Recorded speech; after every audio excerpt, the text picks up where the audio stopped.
Talking Radio. Hello and welcome to another edition of Talking Radio. Today we are in Richmond upon Thames, just outside London, and we're at Peer Music Publishing to speak to a true legend of British broadcasting, former host of the Radio 1 Breakfast Show. He's presented on Radio Luxembourg, Capital Gold, various stations, Mike Reid. And here we are with the man himself, broadcasting legend Mike Reid. Mike, thank you for joining us on Talking Radio. We want to delve into your radio career because I know you're a man of many talents, and we're here today at the Music Publishers where obviously you're a songwriter, you've done TV presenting, you've dabbled in politics, you've done a lot. But radio you came to, if I say relatively late, you were in your late 20s when you started at 210, is that right? Yeah, we started there. Steve Wright and myself started there. Neil French Blake was starting a station with Charles Duro. And he called me and he said, I want you on my radio station for 3 reasons. I said, what are those? He said, 1, you're very English. 2, you're mildly eccentric. And 3, you're a bloody good opening bowler. I said, what's that going to do with it? He said, well, I'm starting a radio station and a cricket team. I said, well, I already play for a cricket team. He said, you play for me now. And that was it. We were, Steve Wright and myself were his men from that moment. And even when Neil's father died, who was captain of the Lancers about 5 years ago, he said, I want you to read a poem at my pa's funeral at Sandhurst. There'll be a lot of very important people there. Okay, Neil. And when he died recently, I had to go and read the eulogy.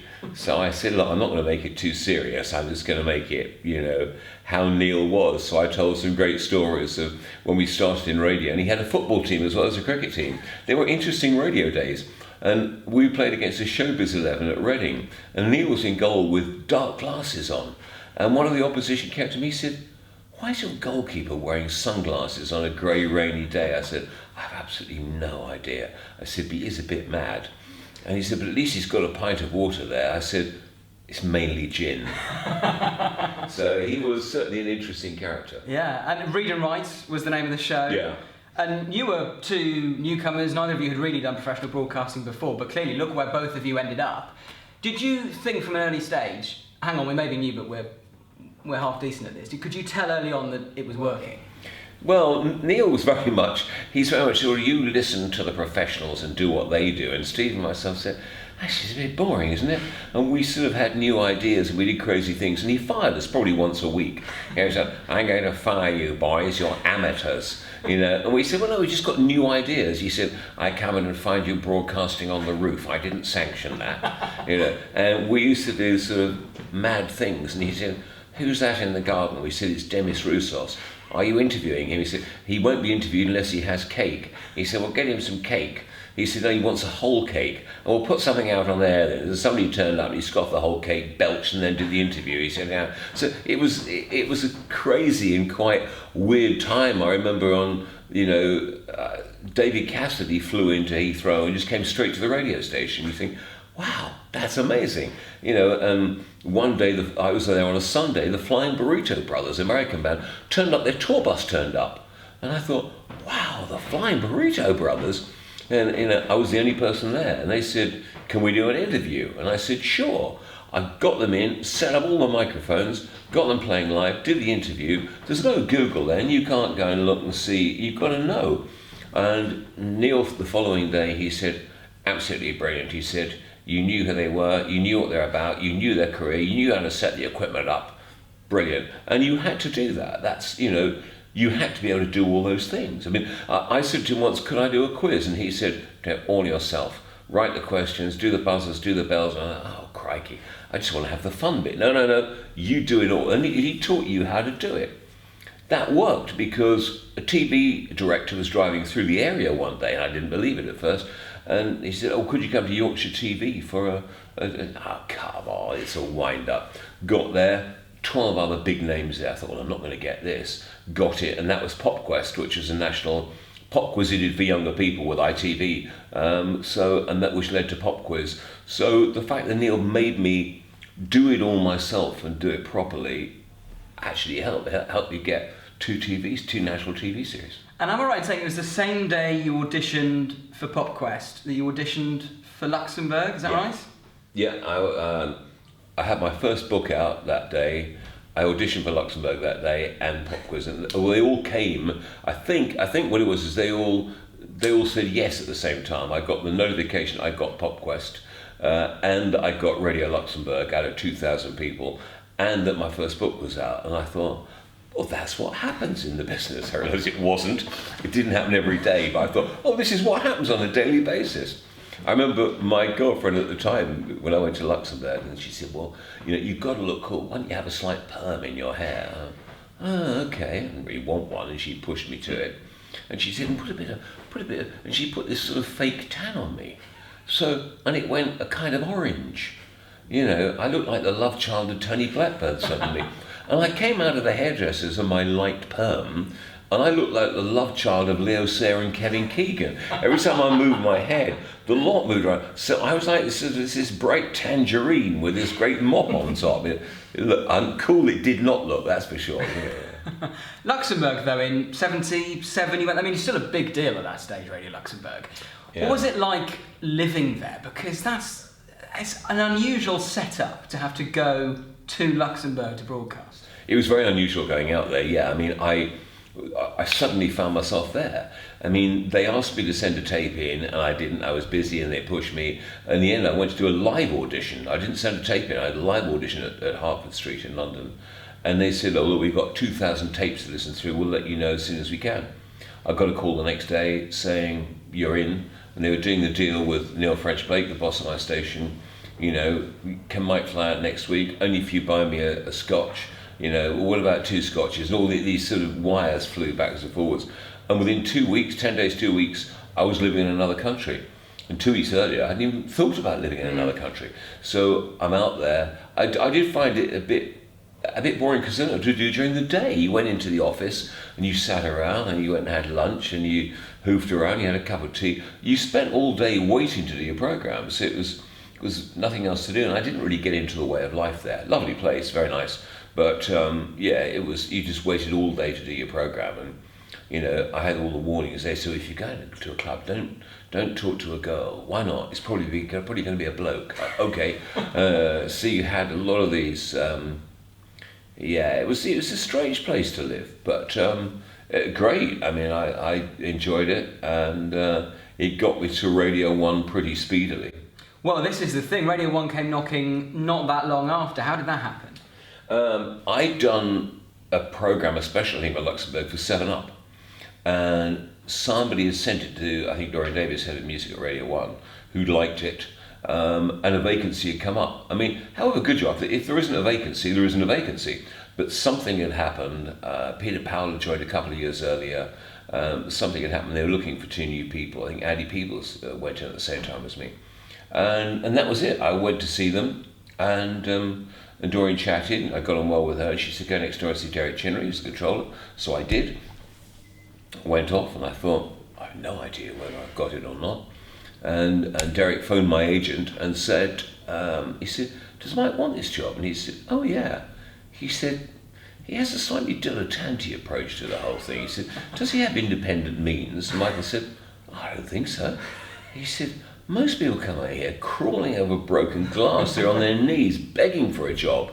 He said, he didn't seem that bothered. He said, he is, that's just his manner. He wouldn't crawl over broken glass. And the same thing happened when I got Saturday Superstore. That Chris Bellinger, the editor, came running across the car park at TV Centre saying, if we offered this to you, would you take it? And I said, yeah. He said, okay.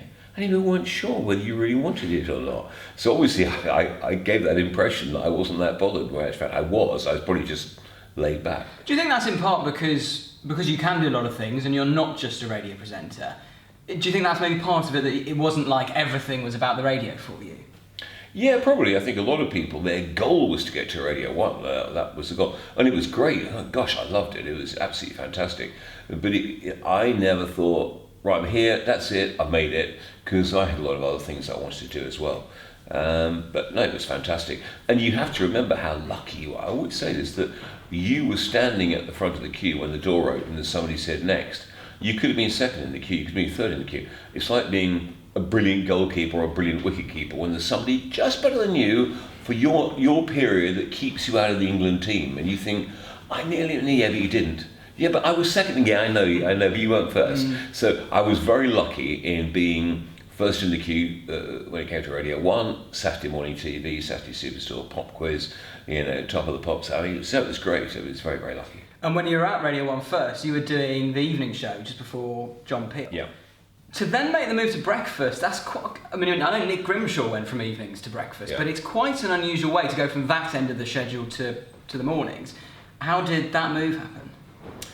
I love doing the evening show. A lot of people still say it's their favourite show that I did. I really, really enjoyed doing it. It was absolutely fantastic and got on well with Peely as well. It was really good. I enjoyed it because I like new music. I like going to gigs. They were saying, would you like to do a session for us? And now people often say, oh, we still got our tapes when we did a session for you. So it was brilliant. I got a call towards the end of 1980. There was a week away in Birmingham. We often did weeks away when we all went to an area and just pummeled the area. And David Lee Travis was ill, and I got a call saying, DLT's voice is gone, he can't do the breakfast show tomorrow. He said, after your programme, could you get up to Birmingham? So I said, yeah, okay. So I said to John, I said, I had to get to Birmingham to do the breakfast show in the morning. He said, I said, a bit of a long drive, isn't it? So I drove off.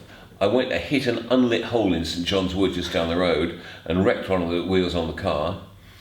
AA came to sort that out. I phoned John in the studio and he said, all right, come back here. He said, I'll drive you up. So John actually drove me up to Birmingham. We got there like 3 in the morning. Roy Wood was in the hotel. So John and myself and Roy Wood sat up. I probably had about half an hour's sleep, if that. Did the breakfast show, did it for the rest of the week. And there was a sort of feeling around, I can't put my finger on it, a sort of feeling around that something was going to happen. I could sense there was something, and within 3-4 weeks, beginning of 81, I started doing the breakfast show. But the music I was playing was music that I liked, I thought was good music, and for 6 months I had head-to-heads with Derek Chinnery, and he said, Mike, this is not daytime music, this is nighttime music. Orchestral maneuvers, Teardrop Explodes, Adam and the Ants, nighttime music. Daytime is more easy listening. And I said, it's just good music. Anyway, I won through in the end. I thought at one point I was going to get taken off the breakfast show, but it worked out okay. And that first show, when you're sitting there and it's the chair that DLT was in, that Noel Edmonds was in, that Tony Blackburn was in, and you open the microphone for the first time, did you feel... I mean, obviously, you must have been nervous to an extent, but did you feel almost in awe slightly? No, I felt a total fraud. I felt that it wasn't really my seat. It's like when you're walking around Broadcasting House and you saw photographs of all the greats from like the 20s, 30s, 40s, 50s, you go, wow, all these greats, and you think, how did I get here? And you see these great famous faces on the wall. And yeah, that morning I sat there and I thought, I feel a bit fraudulent. This is you say, it's Tony Blackburn's seat, it's Noel Edmonds' seat. I feel a fraud. That's what I initially felt, and then you settle into it, I guess. But you did it until '86, so you did not have a short stint on the breakfast show. You made it last. Do you have a sense of why you managed to make it work so well? I don't think I thought about it. I don't think I looked at the psychology and psychoanalysis of it, how this works and how that works. I was never like that. I never thought, who's behind each door at the TV centre? How can I work that? How can I get to know them? How can I further my career? I was just enjoying myself. Maybe that was wrong. Maybe I should have actually paid more attention to, how things worked and the psychology of the whole thing. But I didn't. You don't realise how much you're learning, though. I just thought I was having a jolly good time when I was there. But it's only afterwards you realise how much you've learned when you were there, which is fantastic. So no, I didn't really think, how can I make this last? How can I do this? How can I do that? I just did what I felt was right at the time. Sometimes it's not. Sometimes you do something stupid, and other times you're okay. So yeah. And 81 to 86, still the time where Radio 1 was the station, and DJs were a huge deal. You must have enjoyed all of that. Yeah, it was. I mean, I don't think you ever sit down at home and realise what you've got because you're too busy doing it. I only think you think about those things retrospectively, when it was, hey, I had a great time at college. Yeah, I didn't think about it at the time. I was too busy having a good time. And I think it was a bit of that. Certainly when I look back now and you realise the magnitude of it. But at the time, I don't think you did. You got on with it. Whatever was thrown at you, you did. And there was a lot. I mean, when you're doing high profile stuff like 3 TV shows a week and the breakfast show and writing books and doing appearances. I mean, it's crazy. I mean, you don't really get time to stop and think or assess it all, or even have any thoughts on it. You just do it. It's manic. I mean, I think there is an element, if I'm honest. I mean, I've never remotely considered myself arrogant. I take what I do seriously, but I don't take myself seriously. But if I'm honest, I look back, there was probably other people get you to a point where there are expectations. Well, where's the car? Has anyone booked the hotel? You get used to that because everything is done for you. The car is booked, the hotel is booked, you don't have to do anything. You get used to that happening because it facilitates what you do. They're saying, look, you concentrate on what you do and we'll organise everything else. And when that sort of stops in a way, you have to organise the everything else as well as doing what you do. One of the stories that still gets mentioned about your time on The Breakfast Show is the Frankie Goes to Hollywood saga, Relax. I know you've mentioned in the past, you've spoken about it in your book. What is the truth of what happened? Well, I tell the actual truth once a week, and I always say to people, do you want the truth or do you want the myth? I mean, the truth is we repeated the chart on a Wednesday morning. The single was already at number 3. It had some graphic stuff on the back of the 12-inch. There was only one other person in the studio with me, Adrian John, not the 1,000 that claimed to be there, when I smashed it against the wall or broke it over my knee. And Adrian said, have you seen the back of this? There was some graphic and, there was like some phallic stuff and graphic stuff. And I went, oh my goodness me. I thought, And we were tight on time. I thought, well, if I'm going to drop one, I'll drop this one. Paul Morley, their manager, quite rightly seized on it and said, oh, it's been banned because my producer came in that morning and he said, my 2 young girls were watching the video. The video is so graphic. I mean, it's like, oh, we can't be dealing with that. And Chris Bellinger, my editor at Saturday Morning TV, at Children's TV, said, well, we can't be anywhere near this. He said, we just looked at the video. We can be nowhere near it. So I didn't ban it. I wasn't in a position to ban it. The BBC banned it. Not me, but Paul Morley, of course, capitalised on it because I was the face of Children's TV, Top of the Pops, Radio 1. So, of course, that was fine. I did the voiceover for their album and stuff like that. So there was never any animosity. And years later at Cannes, I met the director, the film director, who did it, and he leant across the table. He said, I think we have something in common. He said, I made the graphic video.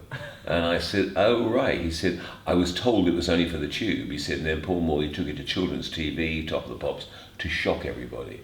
I said, well, it did. That's what got it banned. So it was a clever PR move. So you leave Breakfast in 86, you stay around on Radio 1 until the early 90s. You leave before Matthew Bannister comes in. Why did you leave when you did and go to Capital Gold, wasn't it? Yeah, Richard Park took me out for lunch 3 times and said, I want you to, he said, Michael, I want you to come and open the batting for us at Capital. And I said, right, because they were going for the national station that Virgin subsequently got. I think Virgin got it by default because there's another station in the north I think got it first. But Capital were going for it. And I said, okay, and the wink was they were going to have the national station, Gold Station, and I was going to do the breakfast show. I thought, yeah, maybe it's about time. And Johnny Beale said, no, we don't want you to go. No. So I stayed, and then he came back and had another go, and eventually, wore you down. Eventually I went. But Capital then, almost at the same time, decided to put their money into like cafes and stuff like that and something weird, and didn't go for the national thing. So I was a bit landlocked. I'd gone there because I thought they were going to have the national commercial station. Ended up doing Capital Gold, which is fun anyway. Good team of people. Now it seems like everywhere throughout your career you've worked very closely with some of the other huge names of the industry, working with Steve Wright as your break and doing the show before John Peel, and then at Capital you did the show after Kenny Everett, didn't you? I did. What was it like taking over from him? It was messy taking over from Kenny because he always had rolls and things like that, and there were crumbs everywhere. So I had to get someone to come in and tidy up.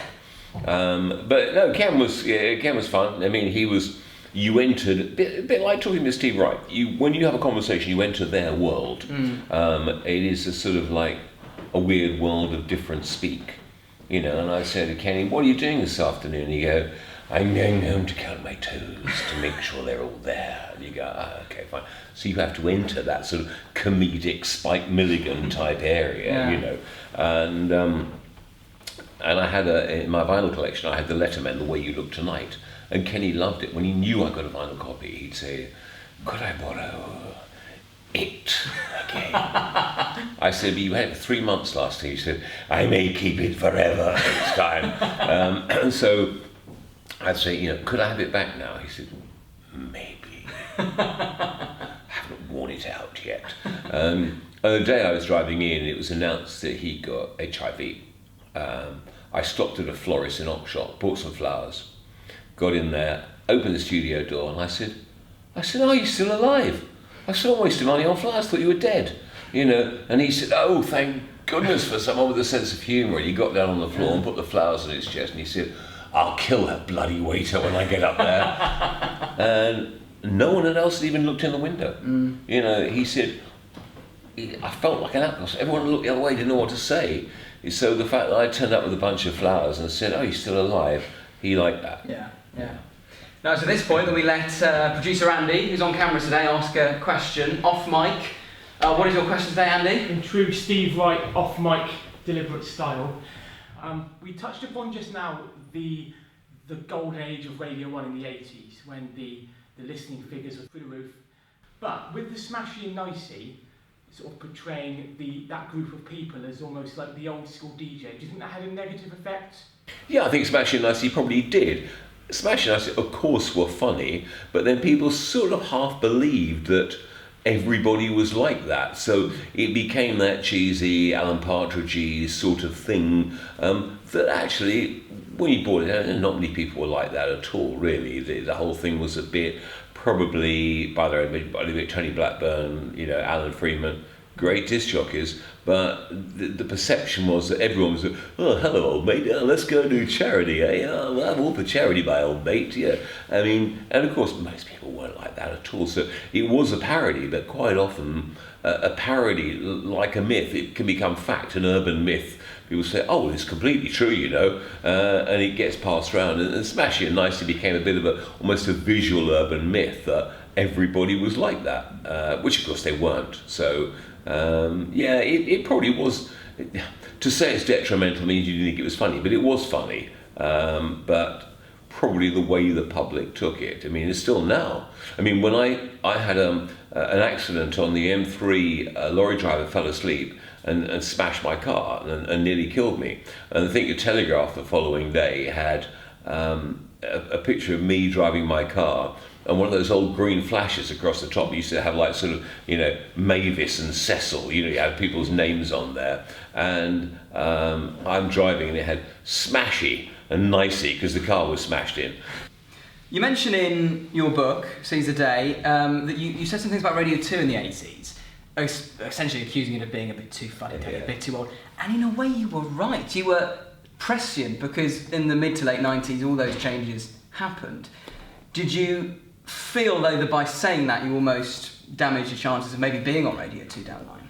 No, I think what I said was right. I mean, I've always had a creative brain and looking forward to things. I mean, I approached all the major record companies in the 90s. I had 6 people working at home, and I approached them all with a new media idea that now Spotify do and things like that, and they were all taken aback. I said, if one person phoned you for something in your archive, the girl in reception would go, "What? No." If 10 people phoned you, go, 10 people have phoned today for old tracks. 100, 1,000, 10,000 people. I said, you'd form a department. I said, we are that department, what is now a Spotify situation. But this was like, 96, 97. And I said, we will be that. We will give you a percentage. Your archive is just sitting there. Unless somebody says, let's do an album of, 70s glam stuff. It's sitting there, no one can access it. I said, this way, we do it online, everyone can access it and we'll pay you. And they're all terrified. Oh no, we'd want this. No, you don't want that much. This is bonus, and they didn't see it. Most of them sort of were frightened to do anything about it. So, I was way ahead of the game in doing that, but they didn't get it. And a bit like Radio 2, when I mentioned that at the time, they didn't get it at the time, that it's like now we're doing this TV series on this X Factor for songwriters, and everyone says, wow, what a great idea, why hasn't anyone else done that? But even so, it's always tricky selling it, because something new, if you said, I've got this idea and I'm going to do a program for singers, oh yeah, we get that, yeah, but everyone else has done it. When it's something new and something different, it's trickier to get away. What do you think radio is in this country at the moment, especially commercial radio? Because I think of 210, and there's not, it's half Berkshire now, and there aren't really the same number of small, independent-minded local radio stations that promote talent and are creative. Where do you think that the industry is? A good place? I think the radio industry lost its way a long time ago. I think Ofcom has lost its way. I think when they initially said the IBA said we're going to have 30 stations and that's it, I thought, great, that works. But it's a bit like Germany, where they have 10 stations and they're big regional stations, or in the States they have big regional stations. What I would have done here, and I think I said so at the time, is to carve the country up into 12, 15, 20, 25, maybe even 30 regions that could be self-sufficient and self-supporting. They're not now. There are 600 licenses now, 600 licensed stations, all playing similar stuff. Most don't play our heritage. We've got a great musical heritage, which is not cut off in terms of film or books, but in music it kind of is for some weird reason. So we're not hearing our heritage, we're losing a lot of that. We've got 600 stations. A lot of people will go to a station and say, I'll happily work for nothing for you, which undermines the whole thing. I've never been a union man ever, but suddenly you think, hang on, no, maybe there should be some sort of union for people that actually do it properly. And people wouldn't wander into any other job and say, I'll work for nothing, because the bus conductor will say, hang on, you've got a bus conductor working for nothing? All out, brothers. So there is a case there. I do find it frustrating. I do find there are far too many stations. They're all playing the same thing. And, I think Ofcom now are letting you just do maybe drive time and the rest you can do what you like with. I think they're too tough in some areas and too soft in other areas. And I think radio in this country has really lost its way. A lot of the time they don't help new people. They're not that bothered. I think a lot of programmers are lazy. I don't think there's any question about that. It's just like, we'll just program it and let it run out. Well, that's not what it's about. It's about, the person on the radio having passion, like anything in life. If you're in a relationship, you haven't got passion, there's no point. And radio is a relationship with your listener. So if you don't have passion, they're saying, well, it's a bit boring, isn't it? If your partner is like dull and lifeless and doesn't have any passion for life, then you think, well, why do I want to be with them? The same applies to radio. Why would you want to be with a radio station that is dull? I'd want someone to say, oh, have you heard this? And so much stuff is voice tracked, so you're not even hearing the music when you're playing it, so there can't be any passion there. And I think a lot of people know their music, love their music, and expect something a little bit more, something that's got the wow factor or that's a bit odd. But now if somebody plays something different, they go, why did you play that? You weren't told to play that. And I know a lot of people that are basically doing a job they love in a manner that they don't. Well, Mike, thank you for taking the time to speak to us today in this very nice way. It's not often we do stuff with records behind us. We've got Jay-Z over there somewhere, and we've got Michael Bublé up there, so thank you for taking... Celine Dion here. Celine Dion there, you see. Well, thank you ever so much. Really appreciate it, Mike. Pleasure. Thank you. Talking radio.